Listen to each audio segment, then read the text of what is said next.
अस्सलाम वालेकुम everyone, this is Tahseen Ahmad, forex market analyst and trainer from Pakistan mercantile exchange Karachi. और हमारा ऑफिस लोकेटेड है DHA फेज़ 5 के अंदर।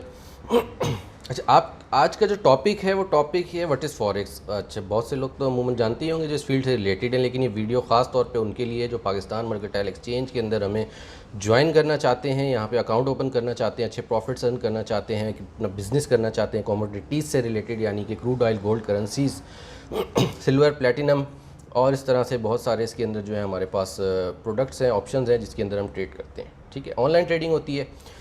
फॉरेक्स की अगर बात करें तो छोटी सी वीडियो बनाने की कोशिश करूंगा और ओवरव्यू दूंगा, इन डेप्थ में मैं नहीं जाऊंगा। देखें, जिस तरह से बहुत से लोगों ने सुना होता है कि पाकिस्तान स्टॉक एक्सचेंज का नाम, ठीक है, स्टॉक एक्सचेंज में क्या होता है कि आपके मुल्क के अंदर जो भी कंपनीज़ होती हैं जो प्रोडक्शन कर रही होती हैं, किसी भी लिहाज से रजिस्टर्ड होती हैं, बिज़नेस कर रही होती हैं, वो जब अपने शेयर्स मार्केट में लॉन्च कर देती हैं तो उसके बाद ये है कि आप उनके शेयर्स ख़रीद के और उनके कारोबार में उनका हिस्सेदार बन सकते हैं। ठीक है, अच्छा, उसमें डिपेंड क्या कर रहा होता है कि अगर कोई भी कंपनी है उसके शेयर्स आप क्यों ख़रीदेंगे। इसलिए ख़रीदेंगे कि आप उसकी देख रहे होते हैं, रिपोर्ट्स देख रहे होते हैं, ऑडिट रिपोर्ट देख रहे होते हैं, उनकी बैलेंस शीट्स वगैरह देख रहे होते हैं, ये देख रहे होते हैं कि उन एम्प्लॉयज़ की हायरिंग चल रही है, फायरिंग चल रही है, नया प्रोडक्ट लॉन्च कर रहे हैं, क्या कर रहे हैं। यानी कि अगर अच्छी कंपनी ग्रोथ कर रही है तो उसकी बेस पे लोगों में कॉन्फिडेंस आ जाता है, इन्वेस्टर्स कॉन्फिडेंस के तौर पे उनके शेयर बाय कर लेते हैं ताकि वो कंपनी ग्रो करेगी, शेयर्स ऊपर जाएंगे और उसके बाद उनको अच्छा प्रॉफिट हो जाएगा उसके अंदर। ठीक है, तो इस किस्म के मामला चल रहे होते हैं। लेकिन जो भी आपके मुल्क के अंदर कंपनीज़ होती हैं उसी के शेयर आप ट्रेड कर सकते हैं। फॉरेक्स क्या है? फॉरेक्स जो है कि इंटरनेशनल मार्केट है, पूरी दुनिया मिलके इसको चला रही है। ठीक है, गोल्ड के रेट जो आपका गोल्ड किसी स्मिथ के पास आप जाते हैं, वहाँ से गोल्ड हर किसी ने बनाया होता है शादी ब्याह के लिए या किसी भी मसले के लिए इन्वेस्टिंग के तौर पे, तो उनके पास जो रेट चेंज हो रहे होते हैं, आज का रेट ये है, आज का रेट ये है, तो यहाँ पे फ्यूचर मार्केट में हमारे पास वो रेट फर्स्ट टाइम पे ट्रेड हो रहे होते हैं, देन पूरी दुनिया में फॉलो हो रहे होते हैं। क्रूड ऑयल का भी इसी तरह से हिसाब होता है, लेकिन उसके अंदर थोड़े से और फैक्टर आ जाते हैं कि गवर्नमेंट क्या सब्सिडी दे रही है और उनका क्या कॉस्ट पड़ रही है, उस हिसाब से रिफाइन वगैरह करके उसके अंदर रेट का थोड़ा चेंज आ जाता है। लेकिन क्रूड ऑयल, खाम तेल जो होता है, उसकी ट्रेडिंग भी हमारे पास फर्स्ट टाइम पे यहाँ पे हो रही होती है। इसी तरह से सिल्वर होता है, कॉपर होता है और बहुत सारी चीज़ें होती हैं और करेंसीज़ होती हैं। जैसे किसी ने भी ट्रैवल किया होगा, बाहर पता होगा, मनी एक्सचेंजर के पास जाते हैं कि जी हमें करेंसी जो है दे के हमें AED चाहिए, USD चाहिए, GBP चाहिए, यूरो चाहिए, कुछ भी चाहिए, बाइंग या सेलिंग करनी है, तो उनके पास भी एक बाइंग और सेलिंग का रेट आ रहा होता है कि आपने अगर बेचना है तो इतने का लेंगे, ख़रीदना है तो इतने का लेंगे, देंगे आपको। तो वो भी हमारे पास ही फर्स्ट एंड पे यहाँ पे ट्रेड हो रहा होता है। बैक इसकी जो इकोनॉमिकल इवेंट्स होते हैं, USD दुनिया की बेस करेंसी है, उसके हिसाब से जो है इम्पैक्ट आ रहा होता है। सेफ हेवन हमारे पास गोल्ड कहलाता है। रियल वैसे दूसरी और सेंस में हम देखें तो प्रॉपर्टी भी आती है, लेकिन हमारी चूँकि इस फील्ड में नहीं होती, उसकी मैं बात नहीं करूँगा। गोल्ड सेफ हेवन होता है। उसके अलावा US डॉलर जो है हमारे पास सेफ हेवन के तौर पर मार्केट के अंदर इसके अंदर बाइंग की जा रही होती है और या फिर सेलिंग की जा रही होती है। डिपेंड कर रहा होता है करंट अफेयर्स क्या चल रहे हैं, इलेक्शंस तो नहीं चल रहे। इसी तरह यूरो जोन में देखा जाता है, फेड का इधर FOMC है, federal reserve bank of America जो है उसके चेयरमैन इंटरेस्ट रेट हाइक कर रहे हैं या फिर कट कर रहे हैं। उसके अलावा ये है कि कोई मतलब जैसे अभी कोरोना की वबा आई, उसमें गोल्ड बहुत शूट कर गया, तो इसके पीछे बहुत सारे फैक्टर्स होते हैं, फंडामेंटल फैक्टर्स कहलाते हैं। देन आफ्टर हम टेक्निकली उनको देख के उसके अंदर मार्केट में एंटर हो रहे होते हैं। तो एज अ मार्केट एनालिस्ट जो है मैं भी इस मार्केट को देख रहा होता हूँ। ठीक है, अच्छा, फॉरेक्स क्या है कि फॉरेक्स की अगर वैसे बात की जाए तो देखिए, कारोबार बहुत शुरू से हो रहे हैं। जब भी हमारे पास डिजिटलाइजेशंस नहीं थी, ऑनलाइन प्लेटफॉर्म्स नहीं होते थे, तब भी होते थे।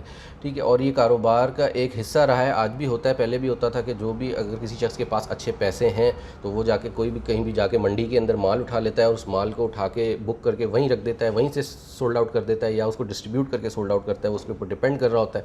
तो इसी तरह से जब दो फैक्टर थे, सबसे पहला फैक्टर तो ये कि ये काम बहुत पुराने अरसे से हो रहा था लेकिन इसके अंदर होता क्या था कमोडिटीज़ ट्रेडिंग के अंदर ख़ास तौर पे कि अब बड़े इन्वेस्टर्स जिनके पास अच्छा पैसा है वो सिर्फ ये काम कर पाते थे। ठीक है, जिनके पास बड़ा पैसा है वो लेंगे माल को, अपने पास स्टॉक कर लेंगे, देन उसके हिसाब से रेट ऑपरेट करेंगे। लेकिन होता क्या था कि अब अगर बड़े बड़े लोग जिनके पास अच्छा पैसा है वो बहुत ही कम होते थे, तो उसके हिसाब से क्या होता था कि लिक्विडिटी नहीं आती थी मार्केट में। सबको ही पता चल गया कि अब डिमांड बढ़ने वाली है, सबने ही ख़रीद लिया और उसके बाद स्टक हो गया, अब सेल किसको करें।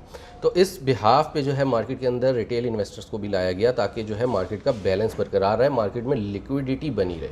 दूसरी बात ये थी कि जब सेकेंड वर्ल्ड वॉर हुई उसके बाद काफ़ी मामलात ख़राब थे दुनिया के अंदर, जापान इधर उधर, तो फिर क्या हुआ कि कारोबार के लिए लोगों को मौके चाहिए थे कि अपने ही मुल्क में बैठ के अगर रिसोर्सेज कम है तो वो दूसरे ममालिक के साथ कोई एक ऐसी मार्केट चाहिए जहाँ पे हर शख्स बैठ के अपने मुल्क के अंदर, अपने ऑफिस के अंदर, अपने घर के अंदर से इवन के बैठ के ट्रेड कर सके, मार्केट के अंदर माल ख़रीद सके, गोल्ड, क्रूड ऑयल और ऐसी ऐसी चीज़ें, और वो भी कम पैसे से, छोटे पैसे से। इसके अंदर एक लेवरेज प्रोवाइड किया जाता है। लेवरेज का कॉन्सेप्ट भी एक डिटेल में चला जाता है। लेवरेज यही होता है कि यानी कि अगर आपके पास 1 लाख रुपए हैं और आप गोल्ड उससे जो है वो बाइंग करना चाह रहे हैं, कारोबार करना चाह रहे हैं 10 लाख के गोल्ड से, तो वो कर सकते हैं। वो एक डिटेल टॉपिक है, ठीक है। लेवरेज के ऊपर मैं वीडियो बना दूंगा।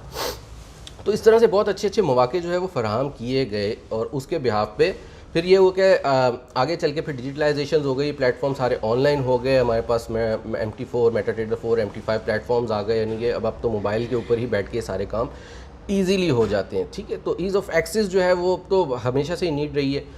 तो उस हिसाब से हम फॉरेक्स मार्केट के अंदर ट्रेड कर रहे होते हैं, और मार्केट फंडामेंटल और टेक्निकल दो बेस के ऊपर काम कर रही होती है।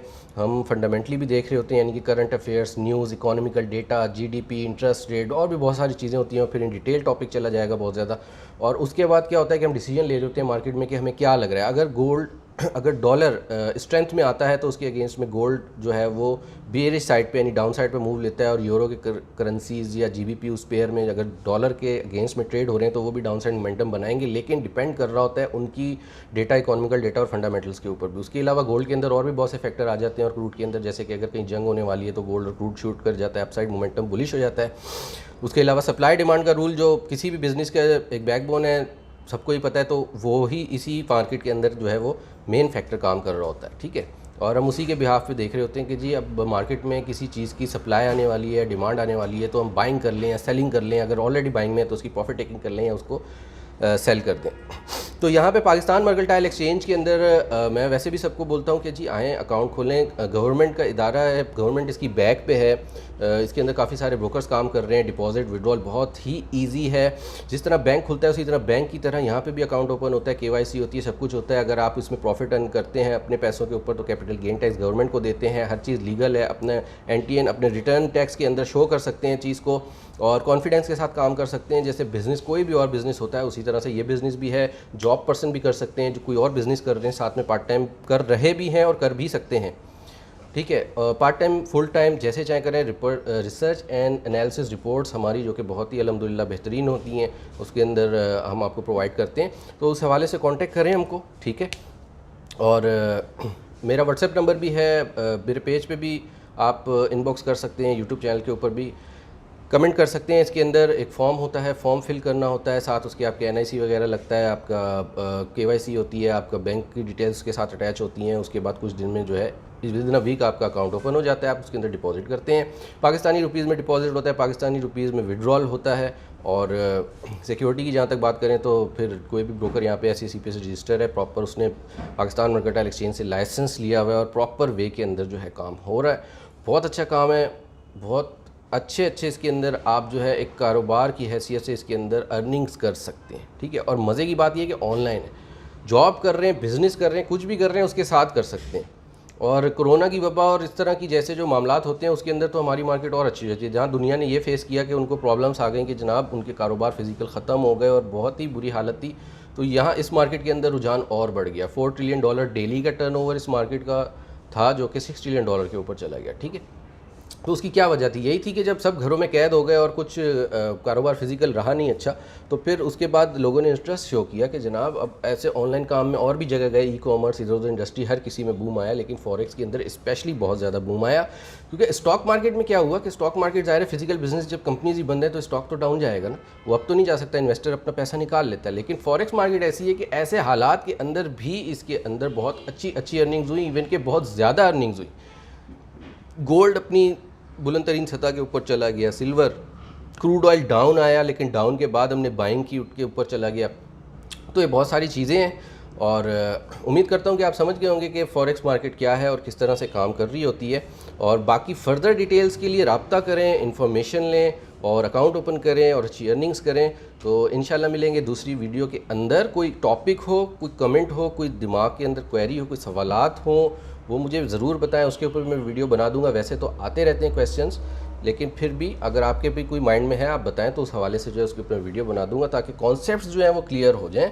और पाकिस्तान के अंदर फॉरेक्स ट्रेडिंग लीगल है, इलीगल नहीं है, पाकिस्तान मर्केंटाइल एक्सचेंज के थ्रू काम करें। जैसे पाकिस्तान स्टॉक एक्सचेंज इदारा है, उसी तरह पाकिस्तान मर्केंटाइल एक्सचेंज भी एक इदारा है।